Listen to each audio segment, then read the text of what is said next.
Welcome back. And today I have my special guest.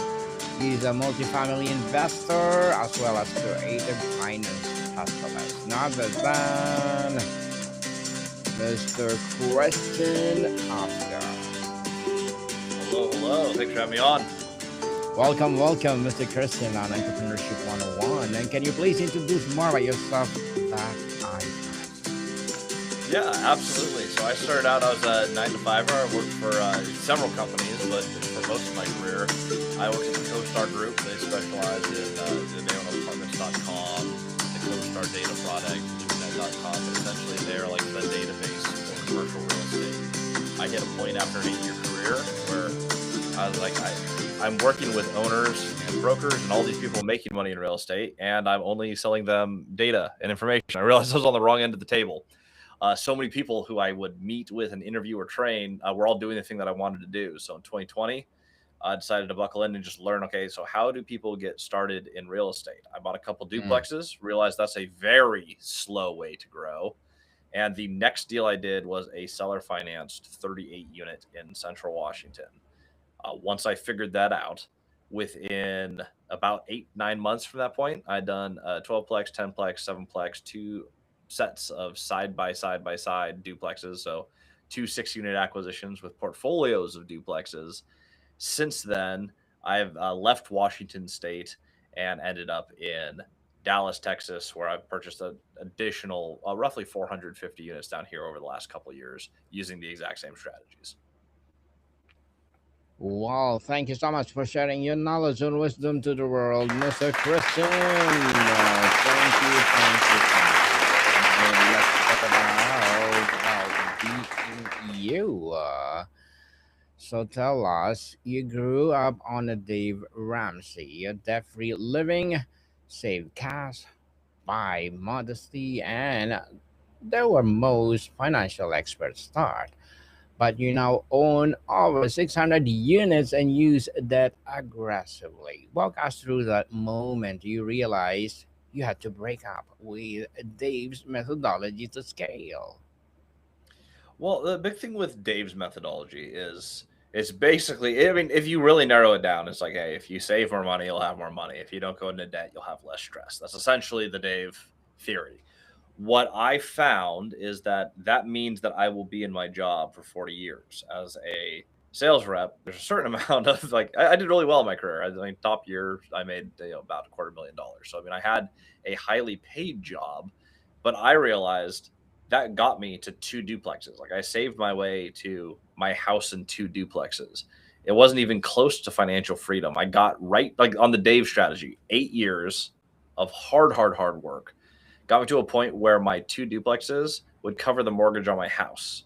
So my real estate was paying for my real estate, but I wasn't generating financial freedom. So my options were continue doing exactly what I'm doing, and in another 8 years, have $50,000 a year of cash flow positive beyond my mortgage, or it's like, okay, how are people actually building large portfolios? Because one rental at a time or one duplex at a time doesn't build substantial wealth. It moves you forward a little bit. And I think there's a lot of people online who advertise it as, hey, you're going to do a few duplexes and you're rich. And that's not what it is. You can move forward, but very slowly. So I started looking, how would I buy a 38plex if I don't have enough money? And the answer for my first 20 deals, 17 of them were seller financed. So creative finance isn't even close to the only way to do it, but it is a method that I used again and again and again for getting into deals with lower down payment, fewer capital partners.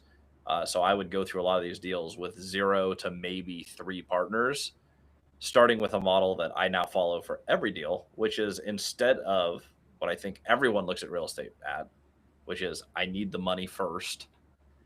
I go instead of money, then figure out your available debt products, then match it to a deal, flip it backwards. Deal first, then debt, then equity. Find an opportunity, negotiate a deal that makes money, align the best possible debt product to it, whether it's seller financing or conventional. And if you are missing any other requirements or cash, then you add more people who have more money. That way you have the least amount of people and you start with the opportunity. I followed that model through 32 transactions between Washington State and Texas, and I've done this in red states, blue states, big cities, small cities, secondary, tertiary markets, and core cities like Seattle, Houston, and Dallas. Literally works everywhere, but that is the primary model: deal, debt, equity. Well said, Mr. Christian. You spent 8 years in sales at Costa and acquired just duplexes and conventionally way. Then, in a much shorter period, you exploded to hundreds of units. What was the single biggest mindset shift that unlocked that acceleration? I think it was. I think it's actually really going deeper into what I just explained there. It's the actual money is not the limitation. It's a lack of opportunities. So I'd frame it like this: if you, because most people get stuck on the money, so the mindset shift is, what if we focus on the opportunity first? If you were, we'll take a basic job. You're selling a car. If someone comes in to buy a car from you and you don't actually have any cars on the lot, they come in, hey, I'd like to buy a car. Awesome. We sell awesome cars. We have great cars. What colors do you have? I don't know. I'll have to wait for it to come in. What models are available? I don't know yet, but when they come in, they're going to be fantastic. You're never going to raise capital for a deal that doesn't exist. And I think that's where most people get stuck, is they're like, where's the money coming from? The money comes from having the product. The product, in your case, as an investor, is the deal. So instead of focusing on how am I going to raise money or what are the money structures, can we get just get the elite skills of underwriting a deal and negotiating a deal? Because once you have a deal, finding the debt and the equity, or in other words, the ownership, the partnerships, is really easy. So a perfect example was that first deal, 38 units, Central Washington State. They want $2 million. I don't have $2 million.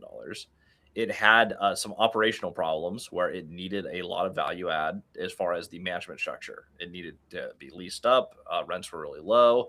So no bank would lend on the $2 million purchase price. So you have an unfinanceable asset at a great price, but you have a big project.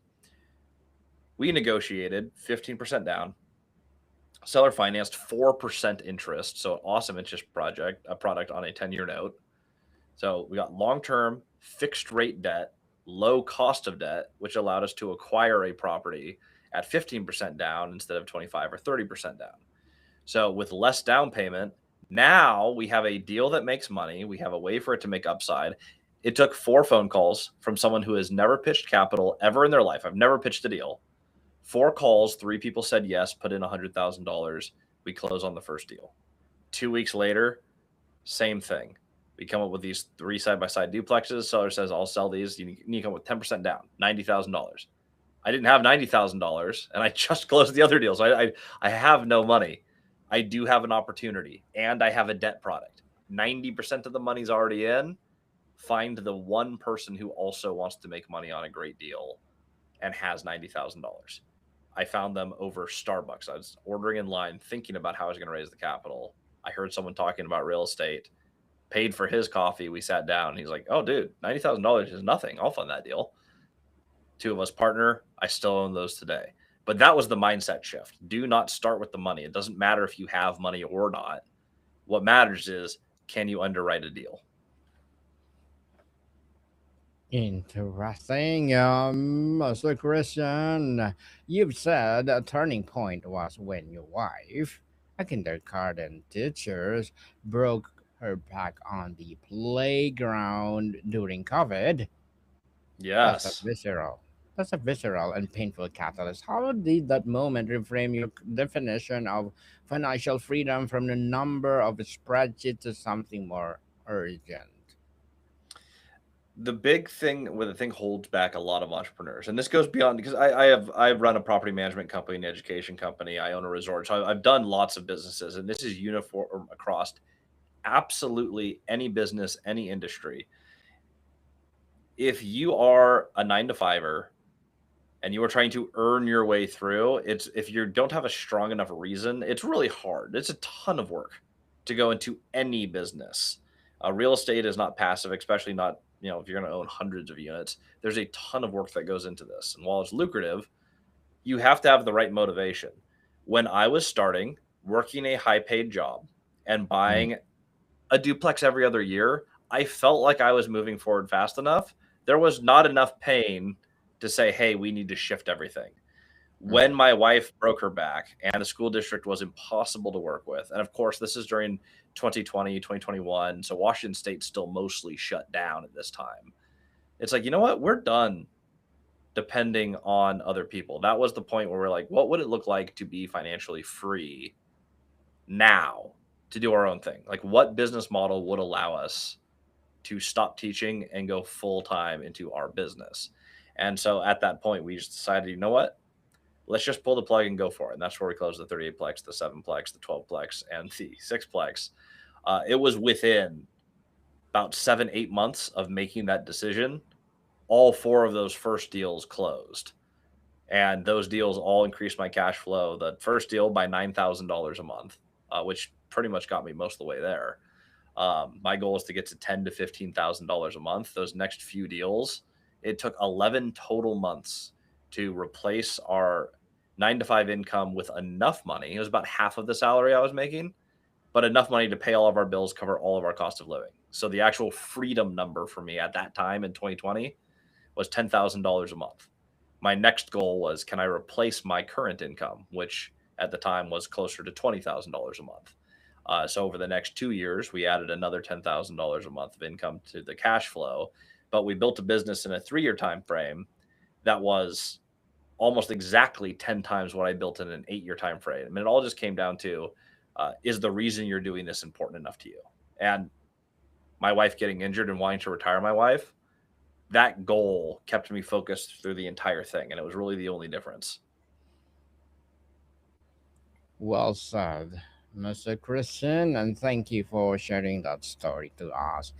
Your entire strategy rests on a simple principle: cash flow first. You've said you Mm, refuse to buy deals that don't pay you more than day one, regardless of the appreciation potential. For the skeptic who says, but appreciation is where really money is, how do you defend your position? So with when it sorry, ask the question one more time. I apologize. Yeah, no worries. So your entire strategy rests on simple principle: cash flow first, isn't it? You've Yes, said yes, yes, you yes, refuse. So you refuse to buy deals that, well, don't pay you from day one, regardless of yes. appreciation potential. For those skeptics who says, but appreciation is where the real money is. So how do you defend your position? So mathematically, if you only buy deals that increase your income will only go up. So I have a very simple model.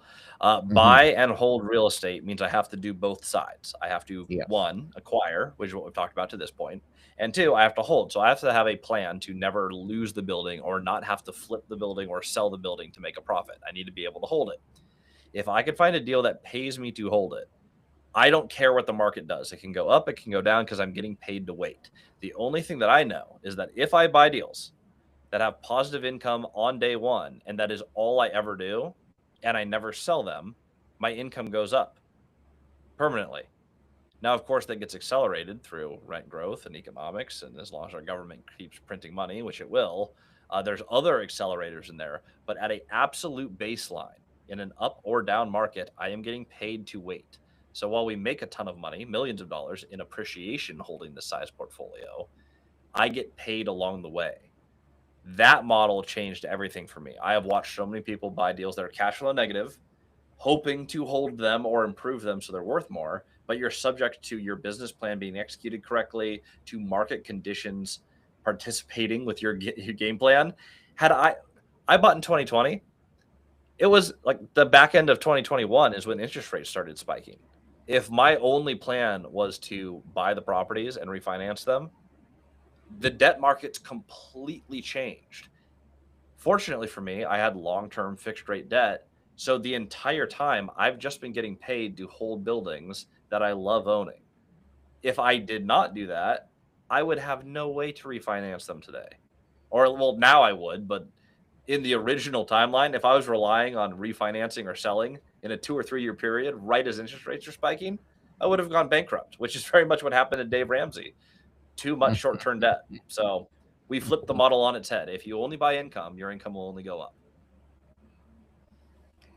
You've been critical of investors who buy deals that want cash flow negative, hoping for the future appreciation, comparing to the Mhm. mistake of Dave Ramsey, as you're talking about, made early in his career in the cost him for his portfolio. What's the psychological trap that makes smart people fall for that trap? I think it depends on where you're at financially, but for most people in multifamily is looking at a deal where you're like, hey, I see a path to 6 or 7 figures of upside. You see if this goes right, I get a huge payday. And to be fair, I actually have a mentee in my community, multifamily strategy. His name's Phil Toth. Yesterday called me. He bought a deal, $250,000 down, 10 unit in Pennsylvania. It cash flowed day one. However, in addition to that, he just did a cash out refinance for $1 million. So he had a 400% return before cash flow, just in equity growth. What happens is people see deals that have that potential and they go, hey, I'm going to roll the dice because if this works, I can have a win like Phil just had. The problem is what happens if the market shifts right then? And what if your projections are wrong? Or what if you missed something in underwriting and then you never hit that projection?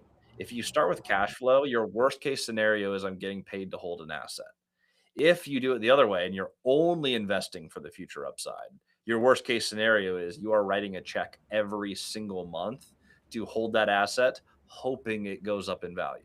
That is a really painful place to be, and it's totally avoidable if you just say no to those type of deals. Mm.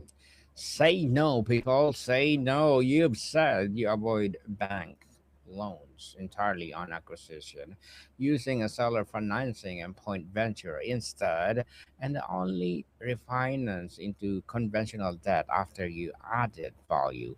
Why bypass traditional lenders at front end? And what's the advantage of bringing them in later? Oh, I love doing both. So I started with seller financing because at the time rates were unstable, banks were harder to work with. So more often than not, again, out of the first 20 or so deals, 17 of them were seller finance. There was a few of them that were bank financed. Today, it's about 50-50 for me. So going back to the very beginning, when I said deal, then debt, then equity, view the debt as a drop down box on a computer where you click the little down arrow and you have all your options. Seller financing may or may not be one of those options for the deal you find. You can close any deal if you line up the deal, the debt, and the equity. So let's take bank financing, for example. When I started, I didn't have any experience, which banks don't like, and I didn't have enough cash to close, which banks also don't like. So it would have been difficult for me to get a bank loan. But if the property itself was financeable, all I would have to do is find one partner who does qualify, and the two of us work together. And now combined, we have the credit score, the money, and the experience. So you just find the pieces you're missing. Seller financing is your most flexible form of financing because it's all made up. But there's plenty of deals. I recently closed on a 144 unit in Abilene, Texas. Bank financed, 5.2% interest. We have a 10-year note on it. Fantastic debt product. I bought the building next door, which I closed a few weeks ago, actually. 80 units, seller financed. So it's just selecting the best debt product for the deal you have. Today, again, it's about 50-50 on deals. There's not really an advantage to seller financing or bank financing on the front end. It's just which one has better terms and what is an appropriate solution for the opportunity that you found. Mr. Christian, you work with a partner, Mr. Cozy Davis, who was a 21 with 30 units and no traditional income when you met him. What Mhm. did the partnership teach you about judging potential by metrics?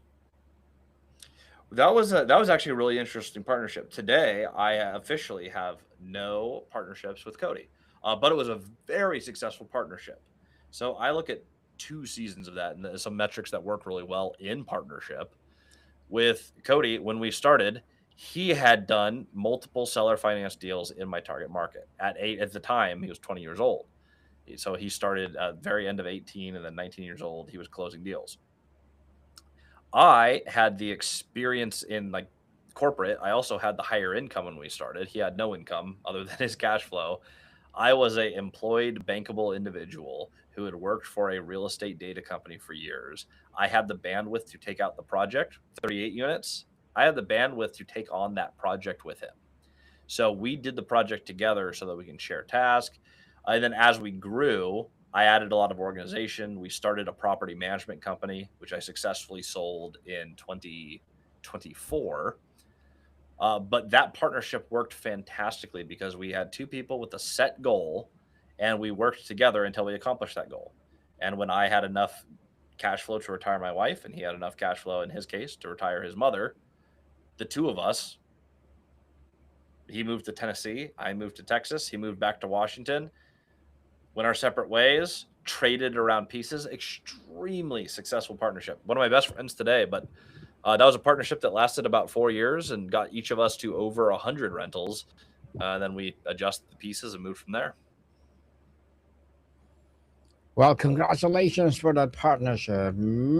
So, Christian, to wrap up our discussion for today, you now have over 600 units, a resort, a management company, and an education platform. What is next frontier for Christian Osgood?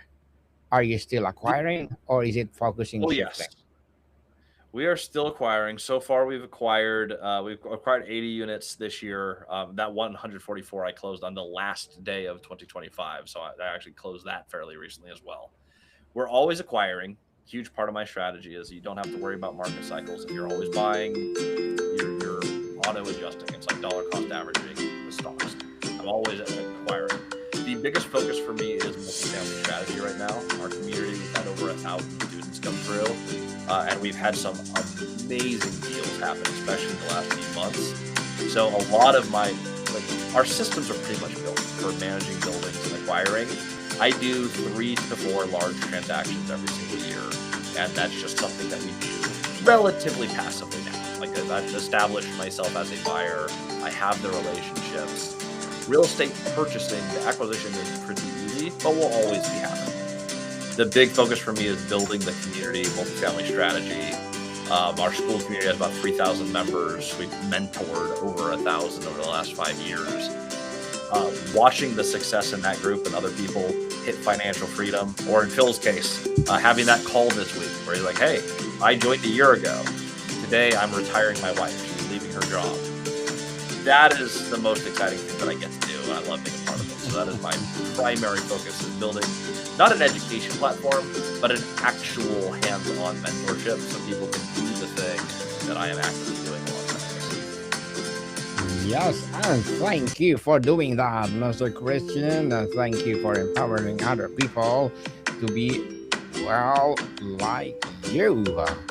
So, can you please invite our listeners to support your projects or anything you want to promote on Entrepreneurship 101? Oh, yeah, absolutely. I am a huge believer that all information should be free. While I have an awesome mentorship group, I don't ask anyone to buy anything from me unless you specifically want to buy my time and have me coach you directly. So I recommend you go to Multifamily Strategy on YouTube. If you want to learn more about how to structure these deals, I have over 2,000 videos there, and the information is completely free. So check that out. Just type in Multifamily Strategy on YouTube.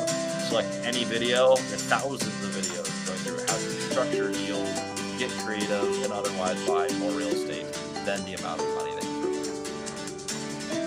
Yes, people, lots of Mr. Christian, because if you support him for sure more and more, empowering projects like this to rise. So I have one more question. Mr. Christian, you've talked about faith and generosity as the central to your life, and that you hope to be remembered for your generosity. In the industry often associated with greed and ego, how do you keep that value front and center of your scale? That is a fantastic question. There's 2 fronts that I get to do this on. One very quick story. Caleb Hommel is one of my early mentees. I talk about faith a lot. When you get to build actual relationships with students and you get to actually go through the process with people, all of your life naturally bleeds into that. So that was something where Caleb had called me. He asked about my faith. He ended up actually, I got to about 6 months after this conversation, I actually got to fly down to San Diego with him, drive to Texas, watch his uncle baptize him. Like I get to be part of people's lives in a meaningful way. It's really fun to get to affect them on the actual spirituality side. On the generosity, I work primarily, not exclusively, but primarily in entry-level housing. So we do a lot of housing for lower income or Section 8. It's the little things we get to do. I have a 55 up community, introducing bingo nights and Bible studies, renovating the clubhouse, and doing things we don't have to improve their experience. Yes, it makes us money, but more importantly, it enhances the community tax credit. So it's rent restricted, all low-income individuals. We do movie nights on the lawn, we cater food, beverage. We bring food trucks come in onto the lawn. We have all of our tenants come out and enjoy activities that we have no obligation to do. They're just fun and things that we do for the community. I find those to be my favorite pieces of real estate. We get to offer a fantastic service, and again, we get to make money doing what we love, which I think is just an absolute joy to get to do. So huge fan of entry-level housing. I think there's a huge need for it throughout the entire United States. So great business, also very, very personal and rewarding business. Well, Mr. Christian, keep up the good work, and thank you so much for doing that to the world. So, Mr. Christian, thank you so much for your time. Thank you so much. More to come, people. See you soon.